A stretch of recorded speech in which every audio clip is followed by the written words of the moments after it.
Avec vous sur Sud Radio pour le 10h midi. Bonjour Arnaud Benedetti, bonjour. Professeur à la Sorbonne, spécialiste en communication politique. Allez, je déroule, rédacteur en chef de la revue politique et parlementaire. Et votre dernier livre, Le progrès est-il dangereux, chez Humain Science. Mathieu Schenk, directeur associé chez BVA Nudge Unit. C'est nouveau ça? C'est quoi Nudge Unit? Nudge Unit, au fait, c'est un département qui travaille sur toutes les théories comportementales qu'on applique notamment pour aider les dirigeants à mieux communiquer et les entreprises à mieux communiquer, mais aussi les services publics. Et vous connaissez bien l'état de l'opinion français. Vous êtes cofondateur de Délit d'opinion et vous avez publié La France en face, ce que disent les Français à leurs élites déconnectées, qui est paru aux éditions du Rocher. On va en parler avec ces 65 millions de procureurs. Laurence Taillade, bonjour, présidente du Parti républicain solidariste. Bonjour. Bonjour. Vous avez publié Être une femme en 2020 aux éditions Michalon. J'espère qu'il y aura une édition 2021. Vous m'entendez ? Oui, je vous entends. En tout cas, être une femme en 2020, je pense que c'est être une femme dans les années 2020, évidemment. Mais voilà. C'est vrai que la sortie s'est faite juste avant le confinement, malheureusement. Mais pour autant, ça reste totalement d'actualité. Complètement. Et Frédéric Dabi, bonjour Frédéric. Directeur général adjoint de l'IFOP. Merci d'être avec nous. Peut-être qu'on pourra refaire un petit point sondage, puisque hier, on a eu des remarques d'auditeurs qui ne comprennent pas comment Emmanuel Macron peut être aussi haut dans les sondages, et que les sondages sont une fois de plus bidonnés.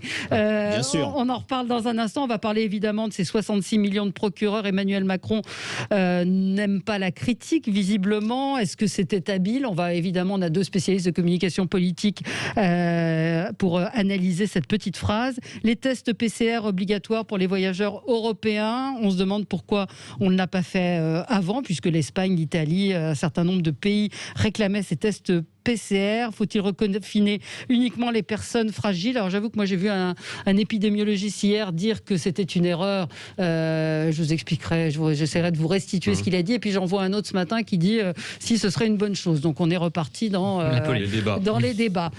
Coup de cœur, coup de gueule, pour parler un petit peu d'autre chose. Arnaud, c'est un coup de cœur pour un livre. Ah oui, alors c'est un livre qui a été publié il y a déjà un an, alors que j'ai lu pendant les fêtes. Les fêtes, ça permet parfois de rattraper les lectures en retard. D'un jeune auteur qui a 25 ans, qui est normalien, qui écrit de manière très brillante. C'est un livre intitulé, qui est publié aux éditions du Cerf, qui s'appelle « Quand Rome inventait le populisme ». C'est 140 pages qui se lisent très vite et où finalement... Alors l'auteur, c'est Raphaël Dohan, excusez-moi, je ne l'ai pas cité. Et il vient d'ailleurs de publier un nouveau livre, celui-là je ne l'ai pas encore lu, aux éditions Passé Composé, sur le concept d'assimilation. Et en fait, il retrace l'histoire du populisme au temps de Rome, et il montre que finalement les débats que nous avons aujourd'hui sur populisme, élite, existaient déjà à Rome, entre notamment les tribuns qui représentaient le peuple romain, et le Sénat romain qui était l'expression des grandes familles patriciennes, et que ce débat a traversé toute l'histoire de Rome. Alors il évoque notamment la figure bien évidemment de Jules César, mais également des frères Gracchus qui constituent en fait la première expression d'un mouvement un peu social dans la Rome antique, qui ont d'ailleurs inventé la communication politique. Et on apprend à l'occasion de cet ouvrage que ce sont les premiers à s'être adressés face au peuple, alors que en règle générale les tribuns romains étaient dos au peuple. Donc là, en l'occurrence, on voit qu'il y a finalement déjà une tension qui existe, et que finalement les débats qui sont les nôtres aujourd'hui sont des débats qui sont très vieux, très anciens, et c'est toujours très intéressant. Et qui portaient sur le même type de... Et qui portaient sur les mêmes titres. On retrouve des questions de revendication sociale, on retrouve des questions y compris d'immigration. Est-ce qu'il faut intégrer les Italiens dans la Rome impériale, en l'occurrence? Donc des questions qui finalement sont très anciennes et qui aujourd'hui continuent largement d'agiter nos débats. Donc c'est toujours très intéressant de se replonger dans l'histoire pour finalement se rendre compte que les formes de controverse qui sont les nôtres ne sont pas forcément nouvelles. Et encore une fois, c'est écrit superbement, je tiens à le souligner. Donc l'auteur s'appelle Raphaël Dohan. D-O-A-N, c'est aux éditions du Cerf, ça a été publié fin 2019. On le trouve sans aucune difficulté dans toutes les bonnes librairies. Et ça s'appelle Quand Rome inventait le populisme. Quand Rome inventait le populisme. Voilà. Alors, Laurence Taillade. C'est un coup de gueule. Moi, je voulais vous parler de la charte de la laïcité, donc, qui a été imaginée par notre cher président Macron pour imposer les principes républicains au CFCM. Or, il s'avère que cette charte, donc à la base, c'est une idée quand même, je voudrais rappeler, d'Alain Juppé, puisque c'était une de ses propositions lors des primaires, qui lui avait été soufflée par Tarek Koubrou, qui est un ancien frère musulman, il faut quand même le rappeler. Et qui finalement n'impose pas grand-chose à pas grand monde, puisque je rappelle quand même qu'une charte n'a pas valeur de loi et que donc il n'y a que celui qui la signe qui doit s'imposer les principes qu'il s'impose. Donc pourquoi je voulais vous parler de cette charte? Tout simplement parce que il y a guerre au sein du CFCM, qu'un certain nombre d'instances qui sont proches, notamment d'Erdogan, mais aussi d'autres qui sont proches du Taglit, n'ont pas voulu signer cette charte. Mais aujourd'hui, on se retrouve du coup face à une situation assez inquiétante.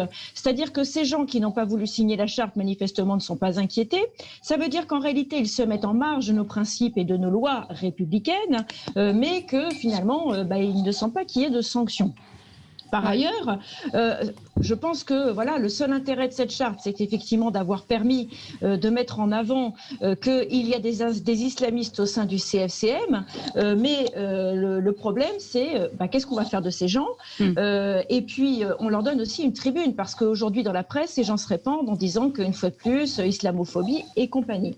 Donc moi, je voudrais quand même qu'on revienne aux fondamentaux, qu'on arrête de laisser penser aux gens que cette charte va changer quelque chose. Elle ne changera rien.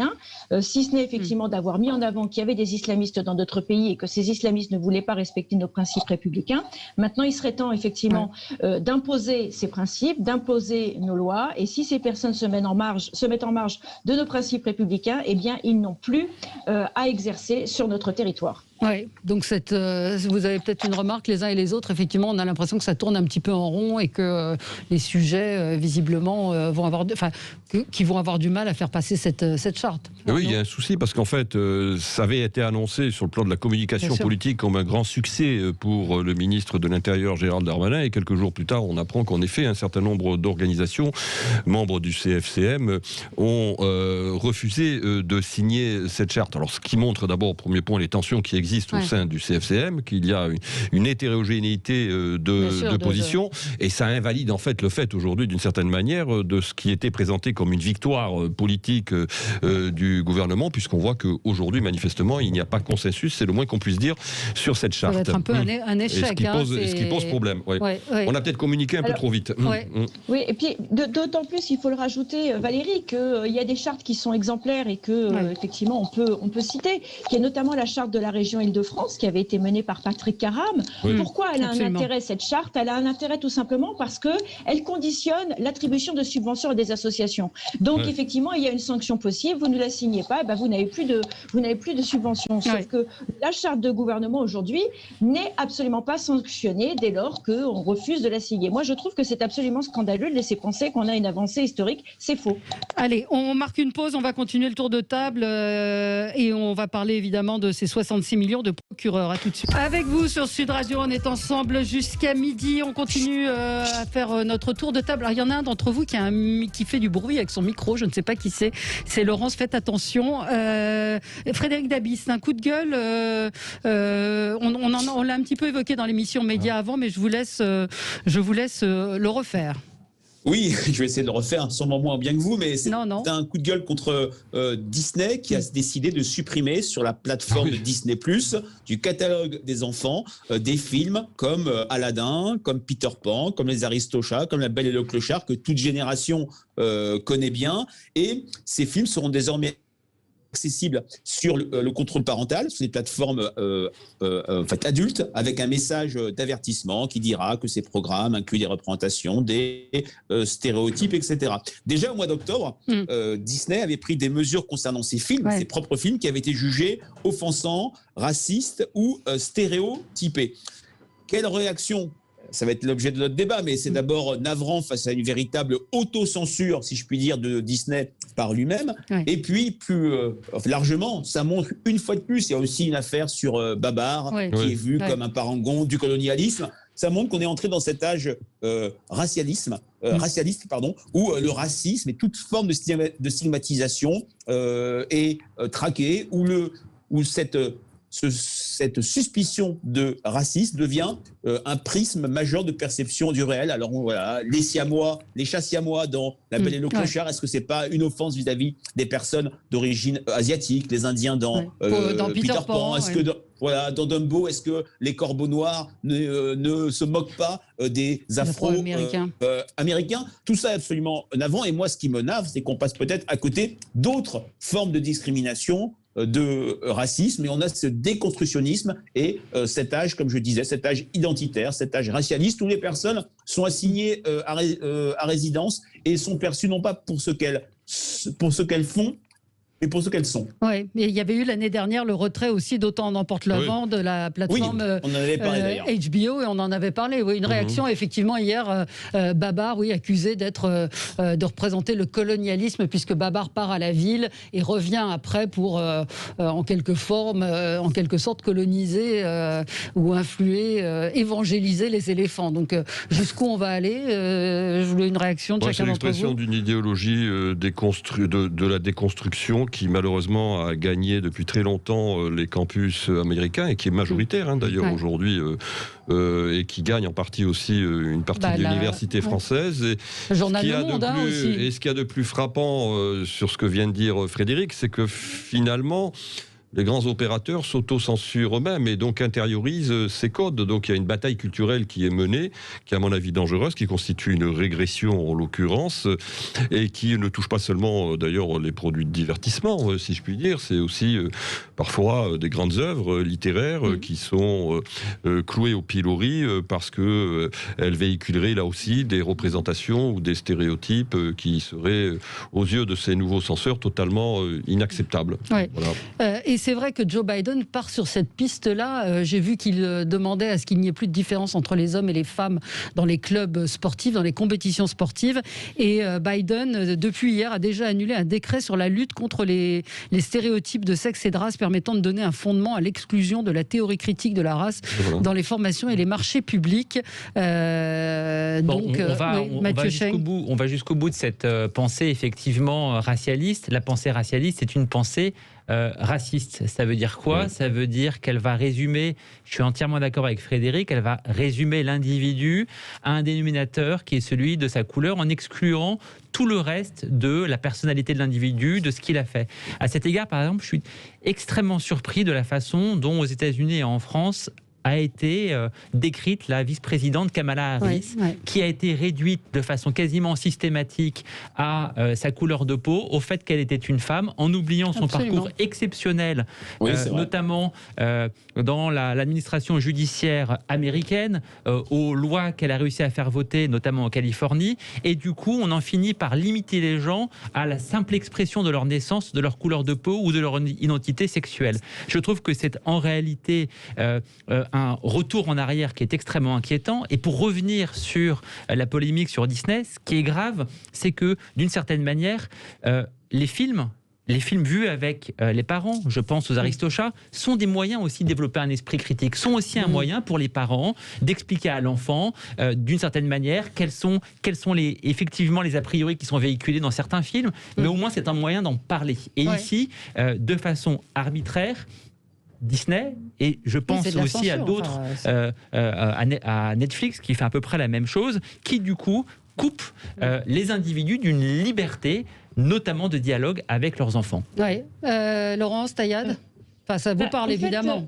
Oui, moi ça me parle évidemment parce que j'ai vraiment le sentiment que cette autocensure, elle est la résultante effectivement de cette pensée unique qui est une pensée qui est racialiste, et le racialisme c'est du racisme, qui est racialiste, qui assigne les individus à une identité qui est effectivement, comme l'ont dit chacun des intervenants, une identité de naissance, mais pas forcément une identité de l'affirmation d'une personnalité, et ça c'est un vrai problème.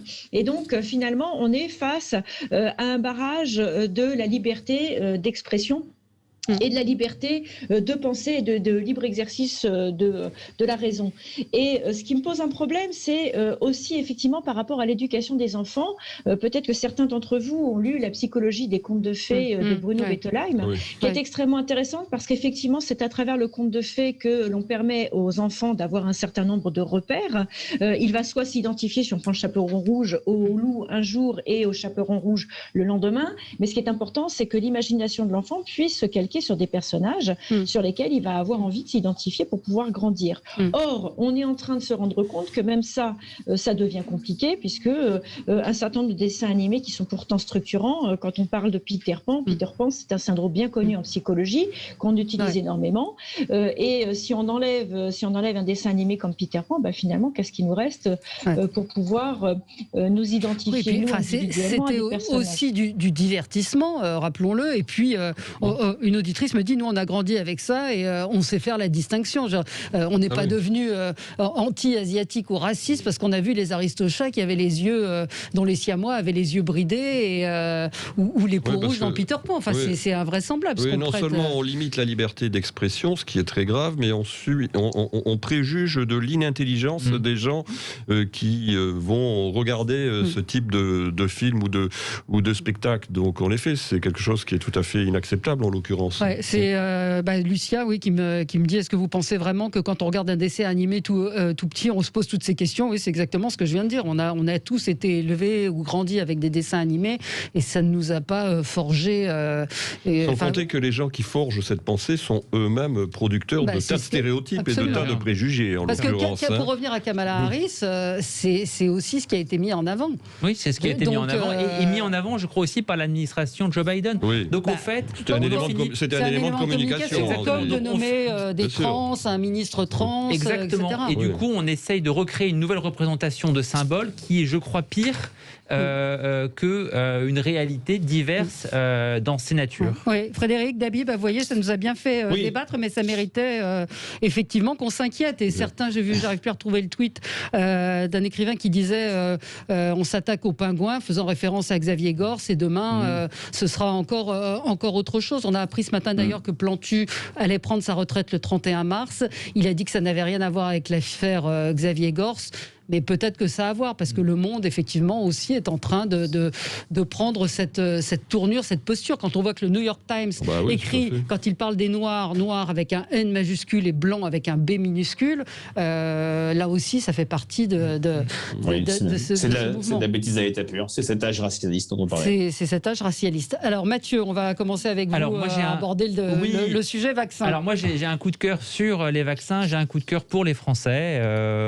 Les Français qui était décrit comme ce peuple qui était le plus rétif à l'idée de la vaccination. Ils sont en train de changer, on le voit, Frédéric le voit dans ses baromètres, j'imagine, on le voit aussi chez BVA avec une augmentation de plus 11 points de Français qui veulent se faire vacciner.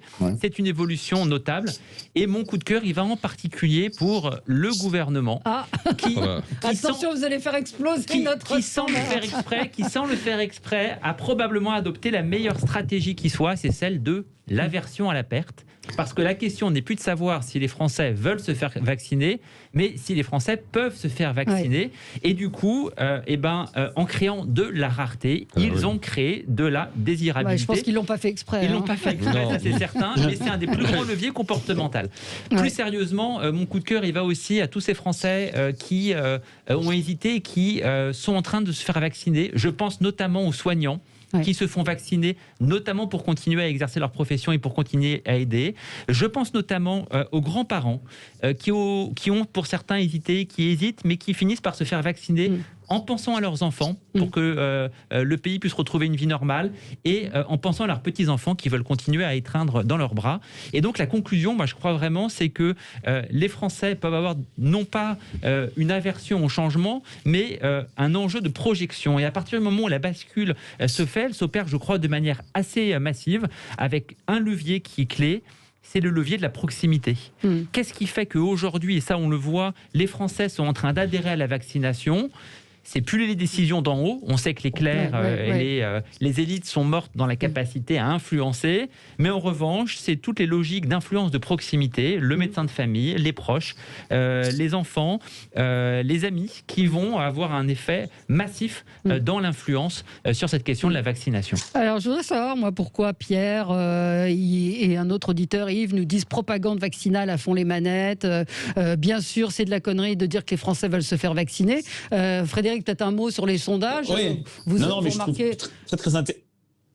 c'est très intéressant ce qu'a dit Mathieu Chesne. On a dans notre balise IFOP Fiducial pour CNews et Sud Radio publié ce matin 58% des Français qui veulent se faire vacciner. Ils étaient, je rappelle, 39% au début du mois de décembre. Mais je pense vraiment à tout ce que dit Mathieu et me semble parfaitement juste qu'il y a eu un contresens sur l'interprétation des sondages du mois de décembre. On en avait parlé ensemble, Valérie.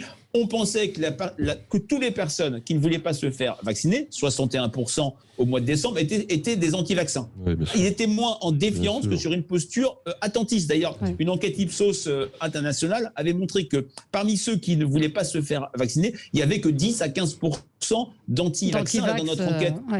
Dans notre enquête de ce jour, nous avons 18% des Français qui ne veulent certainement pas se faire vacciner. Ça fait du monde, dans une logique d'extrapolation, ça fait 8 millions de personnes, mais en tout cas, on est passé d'un attentisme à une adhésion, tout simplement parce qu'il y a une équation qui fait son chemin dans l'opinion publique. Le vaccin est un sésame, le vaccin est le meilleur moyen pour sortir de la crise et retrouver le cours de nos vies normales. Sans doute certains de vos auditeurs ne vont pas aimer ce que je viens de dire. Oui, on nous dit que c'est effectivement que c'est du lavage de cerveau. C'est pas politique le vaccin, parce que je me fais parfois traiter de suppôt d'Emmanuel Macron, mais c'est une question de santé, c'est pas une question politique. Exactement. Il faut en sortir de ce raisonnement. Je veux dire, le vaccin est là pour nous protéger. Après, effectivement, Pasteur et Jenner n'étaient pas macronistes. Oui. Si non, mais après, c'est un rapport coût-bénéfice. Et quand on a les verbatim, ce sont aussi des gens qui nous disent que pour certains, qu'ils n'ont pas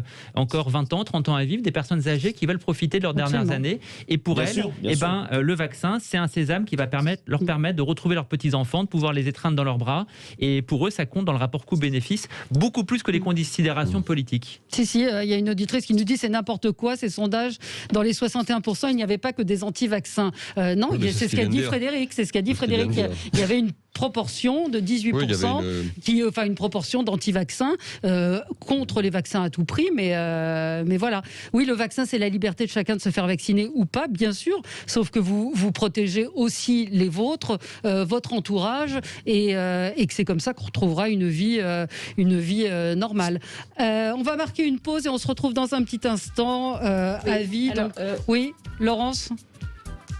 Mais Laurence, je vous donne la parole en revenant. À tout de suite. Avec vous, avec Frédéric Dabi, directeur général adjoint de l'IFOP, Laurence Taillat, présidente du Parti républicain solidariste, Arnaud Benedetti, professeur à la Sorbonne, spécialiste en communication politique, et Mathieu Chesne, directeur associé de BVA Nudge Unit et cofondateur de Délit d'Opinion. Je vous propose de réécouter Emmanuel Macron. C'était hier devant des étudiants en déplacement à Saclay dans l'Essonne. Ce qui va avec la défiance française, c'est aussi cette espèce de traque incessante de l'erreur. C'est-à-dire, nous sommes devenus une nation de 66 millions de procureurs. C'est pas comme ça qu'on fait face aux crises ou qu'on avance. Voilà, donc 66 millions de procureurs. Évidemment, il a lancé un os à ronger à tous les débatteurs de plateau. Mais au-delà de ça, beaucoup de gens se sont sentis insultés. Jackie sur Twitter nous dit « Macron ne se rend pas toujours compte qu'il s'adresse aux Français et non uniquement aux 20 personnes qui se trouvent devant lui. Il ne joue pas le rôle de président, mais celui d'un petit chef d'une entreprise quelconque. » Alors Arnaud Benedetti, en termes de communication politique, c'est une erreur. Bon, d'abord, il faut qu'il arrête de généraliser. C'est un premier point. Je pense que c'est absolument essentiel de le dire. Ensuite, bien évidemment, c'est une erreur, mais tout le monde, je pense, est d'accord là-dessus. C'est que c'est d'autant plus une erreur que finalement, il a une opinion publique qui est plutôt, dans le moment que nous traversons, relativement calme et assez bienveillante, compte tenu quand même du lot de contraintes qu'on lui fait subir. Donc, venir en rajouter d'une certaine manière une couche sur le thème du Gaulois réfractaire, cette fois-ci avec le vocable de procureur, ça me semble, si vous voulez, une communication communication à contre-temps et contre-productive, qui surtout traduit que quand même, ce président, sur le fond, c'est un avis très personnel, bien évidemment, que je donne, a quand même une relation tendu avec le corps social et qu'il donne le sentiment de ne pas avoir appris de ses erreurs passées. Souvenez-vous quand même que durant toute la première partie de son mandat, il y a eu un certain nombre de séquences qui ont été elles-mêmes productrices de grand nombre de polémiques et de controverses, et que la crise des Gilets jaunes avait été aussi l'expression d'un rejet de cette communication-là. Pas seulement, il y avait des racines beaucoup plus profondes, mais aussi il y avait ça derrière. Et je ne comprends pas que dans la période dans laquelle que nous sommes en train de traverser, au moment où l'opinion publique fait preuve plutôt d'une forme de résilience, qu'il en vienne, disons, à tenir des propos de ce genre. Mais moi, je pense, moi j'ai une explication. Je pense que c'est sa nature profonde et que là, il parle de manière, il parle spontanément, sans filtre, je veux dire, et il dit en tout cas son ressenti. Mais un président de la République, ça doit contenir son ressenti. Mais 66 millions de Français, effectivement, de généraliser et de crisper finalement des gens qui le soutiennent. En démocratie, il y a de la critique. C'est basique. Je reprends et je complète ce que dit Arnaud Bernedetti. C'est ce qui est hallucinant, c'est qu'il se dissocie de son corps, de son corps social. De son peuple.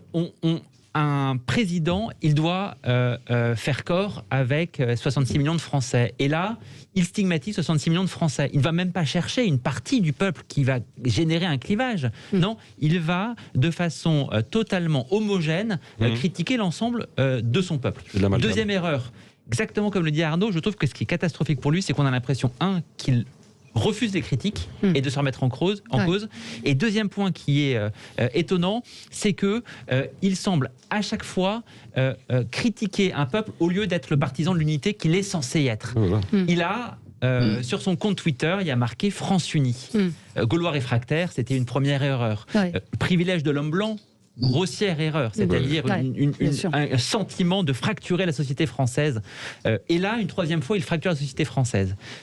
À la fin de son texte, quand il s'exprime, on a l'impression d'ailleurs qu'il est en roue libre, parce qu'il dit, je dis son texte, mais au fait, il parle à cœur ouvert. Ce qui pose la question d'ailleurs de l'authenticité de ce qu'il est quand il parle lors de ses vœux, par exemple, et lorsqu'il parle ici sans texte. À quel moment Macron est authentique? Ça, c'est un vrai problème. Là, il est spontané. Exactement, là, il est spontané. Donc, est-ce qu'il aime les Français? Est-ce que c'est une critique? Est-ce qu'il est capable de se remettre en cause? Et au-delà de ça, quand il pose la question et qu'il dit il faut faire confiance et rétablir la confiance. La confiance, elle passe par d'abord de la transparence, savoir ce qui a fonctionné, savoir ce qui n'a pas fonctionné. Et donc, on ne peut pas en vouloir aux Français de pointer du doigt ce qui n'a pas fonctionné, surtout quand on a 70 000 morts, c'est un peu un sujet épidermique. Deuxième élément qui est important aussi, la confiance, elle passe par la réalité des succès. Est-ce que le vaccin sera un succès ou pas, la campagne de vaccination? Et puis, troisième élément qui est essentiel, je crois, c'est que la confiance, elle ne fonctionne que lorsque vous donnez un rôle à chacun. C'est pas les conventions avec 50 pelés. Donner un rôle à chacun, c'est permettre en réalité aux Français d'être partie prenante active de ce qui est en train de se produire, de cette crise majeure. Si vous n'êtes pas capable de le faire, les Français, ils adoptent une posture, c'est la posture de l'opposition. Mais c'est assez infantile comme réaction, enfin enfantin. C'est en gros, personne ne m'aime, tout le monde me critique. Frédéric Dabi, sur ce que vous venez d'entendre, sur ces deux analyses qui sont très je suis tout à fait d'accord. Moi, j'ai tendance à dire, quand je vois nos enquêtes qualitatives, quand je vois nos baromètres de popularité sur la durée, que les petites phrases commentées par les médias, dans les réseaux sociaux, n'impactent pas la popularité présidentielle. Mais, parce qu'il y a un mais, s'agissant d'Emmanuel Macron, il y en a tellement eu, et ça préexiste à son élection à la présidence de la République. Souvenez-vous, sur Europe 1, pardon de citer un de vos confrères, en 2015, les ouvrières de GAD qui sont illettrées, va t'acheter un costume, etc., que ça fait un petit peu système, et ça a, je dirais, joué beaucoup dans un des déficits majeurs d'Emmanuel Macron dans l'opinion publique, à savoir le déficit de proximité. Et ce déficit, c'est deux choses. D'abord, un cocktail mépris, arrogance, qui a été très fortement noté par les Français, même si ça s'est beaucoup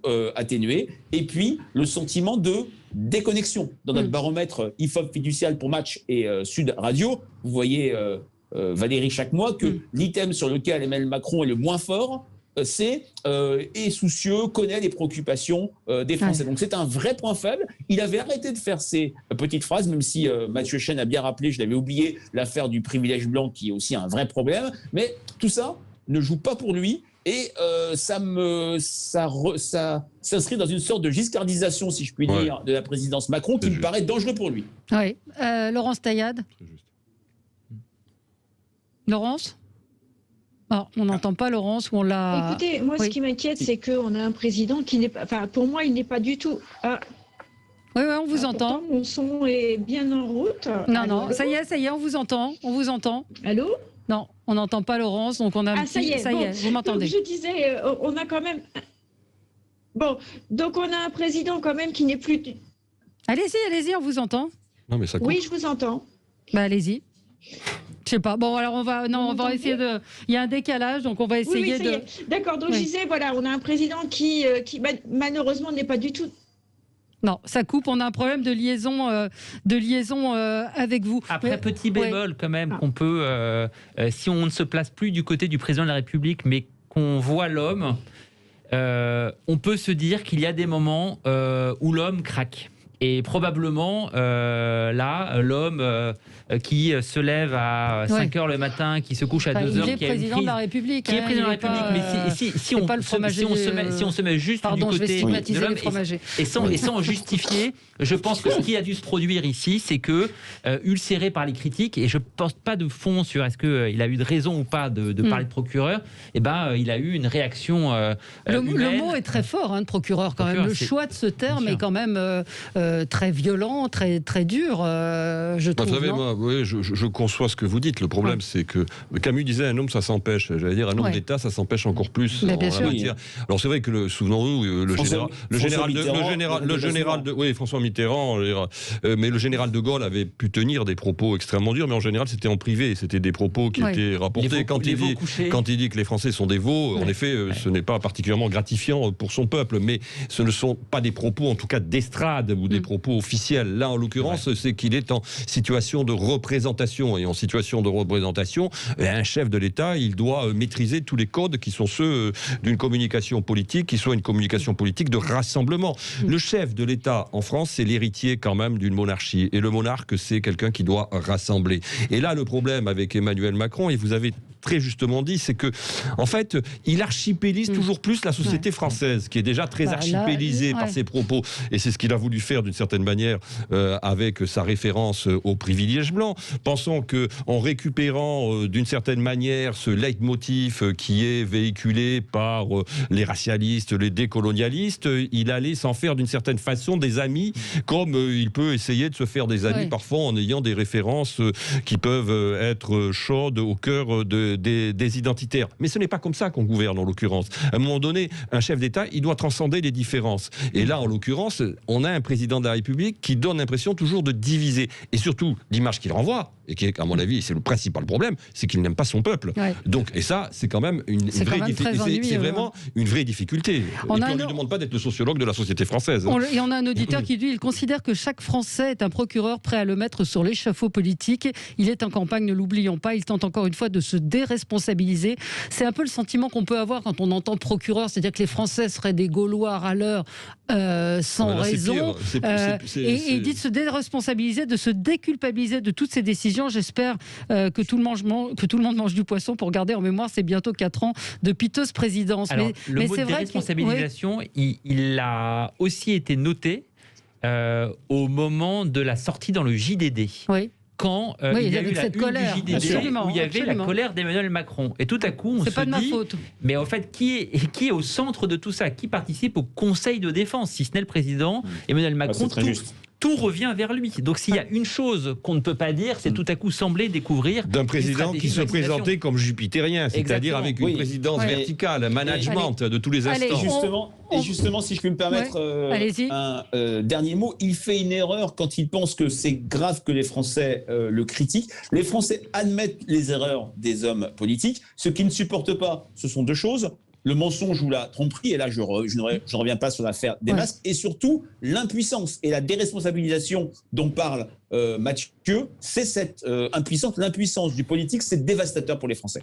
Allez, on marque une pause et on se retrouve dans un instant. J'espère qu'on aura Laurent Sayad. À tout de suite. Avec vous sur Sud Radio jusqu'à midi pour commenter l'actualité. Alors Laurent Sayad, on a eu des petits problèmes de son avec vous. On ne vous a pas entendu sur ces 66 millions de procureurs. Oui, mais bon, c'est vrai que les débatteurs ont été très brillants sur la question. Donc je vais juste. On ne vous a pas consolé. Voilà, vous m'avez pas du tout contrarié, bien au contraire. Je suis parfaitement d'accord avec ce qui a été dit. Il y a un problème d'incarnation de ce président qui finalement préside pour lui-même et non pas pour la nation, n'est pas du tout dans le rassemblement. Et je pense que le problème, c'est que c'est quand même un multirécidiviste du dérapage. Et ça, c'est inquiétant parce qu'il connaît maintenant les conséquences de ces multiples dérapages. Il sait qu'il va créer des tensions. Et moi, ce qui m'attriste le plus, c'est que finalement, il y a un déni de démocratie dans ses propos, puisque la critique ne lui convient pas. Voilà. Ouais. Alors, on a un auditeur qui voulait réagir. Vincent de Paris. Bonjour Vincent. Oui, bonjour. Bonjour à tous. Merci de me donner la parole et merci à Sud Radio que je suis depuis très très très longtemps. Puisque Sud Radio, pour moi, ça m'invoque des souvenirs d'enfance. Ah bon, à l'époque où vous étiez encore en Andorre, pour une partie. Bref. Voilà. Donc, en fait, je souhaitais réagir par rapport à cette petite phrase, également, comme vous l'avez tous bien illustré, certainement beaucoup mieux que moi. Ça donne bien un profil de personnage qui est pour moi un peu schizophrène. C'est-à-dire, le matin, je me réveille, je suis président. Dans la journée, on m'énerve. La réalité de ma personne revient au galop. Allô ? Oui, on vous entend, oui. Ah oui, pardon. Oui. Allez-y. Et donc, je ne peux pas m'empêcher de faire un parallèle à la lumière de ce que vous disiez, avec toute proportion gardée, avec un Donald Trump qui était un petit peu dans ce type de fonctionnement. Ne pas oublier également, parce qu'il faut avoir un peu de pondération par rapport à ça, que dans les fins de quinquennat, on a connu avec Sarkozy, on l'a connu avec également Hollande, avec Hollande, on a eu droit aussi à ce genre de choses. Je pense qu'il y a une difficulté par rapport à la frustration, je dirais, de l'exercice du pouvoir, qui à un certain moment donné dit je ne peux rien faire, donc c'est la faute de ceux qui m'ont... Changeons le peuple, c'est ça en gros. C'est ça, oui.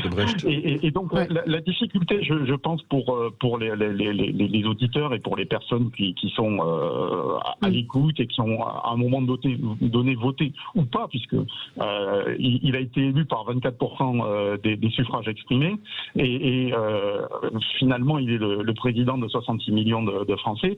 C'est de dire ce monsieur qui sort de grandes écoles, qui a également un QI au-dessus de la moyenne et qui était prévu pour diriger des grandes entreprises.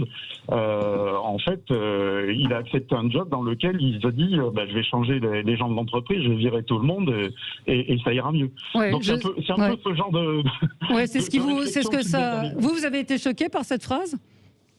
Moi, j'ai été totalement choqué parce que je travaille dans une industrie où on nous demande d'être très efficace, où actuellement il y a beaucoup de gens qui sont en chômage partiel, et d'ailleurs ça nous choque en partie parce qu'on nous dit qu'il n'y a pas assez de gens pour faire de la logistique, on a des problèmes pour acheminer et vacciner les gens, alors que dans l'industrie aéronautique, rien que pour citer cette industrie, on est des spécialistes de la logistique et de faire bon dans un temps minimal. Et on voit bien que ça patine et que ça repatine et que en fait on est dans un déni généralisé. Et ça, c'est frustrant. Oui, on entend. C'est l'État qui paye tous ces gens. On entend ce que vous dites. Daniel, je vous coupe parce qu'on a des appels. On a Daniel également. Merci de votre appel, Vincent. Daniel ? Oui, bonjour. Bonjour. Alors, mon message est un petit peu le même que celui de l'auditeur précédent, de Vincent, sauf que je ne garde aucune proportion. Oui. Les proportions sont les mêmes. Et je remarque simplement que Donald Trump a été caricaturé par rapport à ces tweets, dont ce qui serait très, très intéressant, c'est que vous analysiez les traductions qui ont été faites de l'américain au français, et avec toute la subtilité de notre traduction et un petit peu les gros sabots de la langue américaine, et les tweets n'ont pas l'intensité ou la gravité de ce qu'on a bien voulu leur donner. Et quant au QI, Vincent, vous vous avancez un petit peu. Je pense que Macron est un homme ordinaire. Il est arrivé là, on sait dans quelles conditions. Donc j'aimerais bien que, peut-être que aux États-Unis, on fera les mêmes choses avec comment s'appelle-t-il, Joe Biden. Macron. Qu'avec Donald Trump. Mais la différence, c'est que M. Macron pense bien. Oui. Alors, merci de votre appel. Alors, effectivement, il y a un auditeur qui dit qu'il a été élu au suffrage universel, Emmanuel Macron. S'il n'a été élu qu'avec 24% des voix, c'est que les Français ne sont pas allés voter. Donc là, c'est la faute du peuple. Il a été élu avec un peu plus de 24%, avec le premier tour. En effet, c'est son socle électoral qui est important, en effet, en l'occurrence. Enfin, important, non, qui n'est pas très important sur le plan de l'histoire électorale. Il a fait quand même, il a fait, je ne sais plus de 60%. Bon, face à Marine Le Pen. Mais au premier tour, il a fait mieux que Jacques Chirac en 95. Donc c'est pas un argument. Laurence Taillard. Voilà, ce mépris, je pense que ce mépris, il est dû aussi à la vision que Emmanuel Macron a des Français. Pour lui, il n'y a plus de citoyenneté, parce que la citoyenneté, c'est quand même aussi l'expression parfois de désaccords avec ceux qui sont censés avoir mandat pour nous diriger. Moi, j'ai vraiment le sentiment qu'on a un président qui pense que les Français sont finalement des salariés, sont aussi des consommateurs, et on le voit dans les choix qui ont été pris cette année, dans la façon d'organiser les différents confinements. On est transformé effectivement en consommateurs, en salariés, mais notre vie spirituelle, notre vie culturelle, elle a été totalement mise de côté. Donc je pense qu'on a aussi cette problématique avec ce président. On est aussi dans une période, il faut le dire pour être tout à fait juste, très compliquée, et je ne sais pas si d'autres auraient fait mieux. Arnaud, vous voulez revenir? Non, je voudrais revenir sur la comparaison qu'ont fait deux de vos auditeurs avec Trump. C'est pas faux, d'une certaine manière. Il y a une forme de trumpisme, j'allais dire, latent chez Emmanuel Macron dans sa façon de communiquer. C'est-à-dire que finalement, c'est quelqu'un qui est très éruptif dans sa communication aussi. Quand on regarde l'histoire de sa communication politique sur ces 4 années, on va trouver un nombre important de séquences de ce type qui apparaissent finalement assez peu contrôlées. Mais par contre, à la différence de Donald Trump, Donald Trump, il ne stigmatisait pas son peuple, en l'occurrence. Il stigmatisait les élites, il stigmatisait les journalistes, il stigmatisait ce qu'il appelait les oligarchies, l'establishment. Emmanuel Macron, il est dans une position il fait du trumpisme dans la forme de la communication, mais ce qu'il fait, c'est finalement, il pointe du doigt un peuple ou une opinion publique qu'il voudrait bien éclairer, mais qu'il ne parvient pas finalement à éclairer. Donc c'est d'une certaine façon un constat d'échec aussi de sa part. Et puis avec un point aussi qui est dramatique pour lui, c'est que entre le peuple et Emmanuel Macron, il n'y a plus personne. C'était d'ailleurs le gros problème des Gilets jaunes. Il concentre avec lui tous les pouvoirs, et quand tout à coup il en veut à son peuple, il n'y a plus personne, il n'y a plus de corps intermédiaire. Les syndicats n'ont pas été du tout mis en valeur durant ce quinquennat. Et on arrive à un moment éruptif dans lequel il est tout à fait possible, pour faire entendre sa voix, de renverser le pouvoir. C'est exactement la stratégie des Gilets jaunes. Oui, effectivement, on a l'impression qu'il n'a pas appris de cette crise d'ailleurs, sur la manière dont il s'exprimait. Romain nous redit, c'est la règle du jeu, aucun président n'est élu par plus de 20 à 25% des voix du corps électoral national. C'est pas vrai. Le général de Gaulle, quand même. Général de Gaulle, qui a fait 45% au premier tour. Et Nicolas Sarkozy, qui a fait plus de 30% au premier tour en 2007. Ou François Mitterrand. C'est pas uniquement le problème du président qui doit être posé, c'est le problème effectivement de cette représentation aussi à l'Assemblée nationale, et la forme d'un proportionnel telle qu'elle va être proposée sur la prochaine réforme constitutionnelle, parce que le président théoriquement ne devrait pas être seul au pouvoir et aux manettes, mais on se rend bien compte que c'est cette majorité écrasante à l'Assemblée nationale qui lui donne tout pouvoir, parce qu'on pourrait avoir un contre-pouvoir avec nos assemblées. Oui. Frédéric, est-ce qu'il peut y avoir des conséquences sur l'opinion après cette énième petite phrase ? Moi, je pense qu'elles seront malgré tout marginales parce que les Français évaluent l'action de leurs dirigeants justement sur leur action, sur leurs résultats. Ça peut, par contre, on le disait précédemment, réactiver la mauvaise petite musique qu'on a connue avant les Gilets jaunes, un petit peu pendant, sur un président déconnecté, un président distant vis-à-vis de son peuple. Mais en tout cas, ce qui frappe quand même, et ça revient, je fais un parallèle avec ce qu'a dit Arnaud Benedetti tout à l'heure, c'est le problème également d'Emmanuel Macron, c'est l'absence c'est un problème, mais c'est pour l'instant un gain, c'est l'absence de réceptacle au mécontentement. Il est effectivement seul face à son peuple, puisque quand on voit notre baromètre mensuel fiducial Paris Match Sud Radio, on n'a aucune force politique qui apparaît comme une alternative, qui apparaît comme une possibilité d'être le réceptacle à l'égard du mécontentement vis-à-vis du président, qui a un socle de popularité solide, mais qui est, il faut le dire, depuis 2018, structurellement impopulaire. Allez, on en parlait avec Arnaud. La conviction est que la nature a horreur du vide et que si Emmanuel Macron ne fait pas l'affaire, le peuple se trouvera quelqu'un d'autre. Un réceptacle, ça se trouve effectivement. Merci à tous les quatre. Merci d'avoir été là. On n'a pas abordé évidemment tous les thèmes qu'on voulait évoquer, mais c'est vrai que cette petite phrase vous a fait énormément réagir. Vous étiez très nombreux ce matin. Très bon week-end à tous. On se retrouve lundi avec d'autres informations, évidemment. Merci à vous. Merci d'être fidèles à Sud Radio. Merci beaucoup.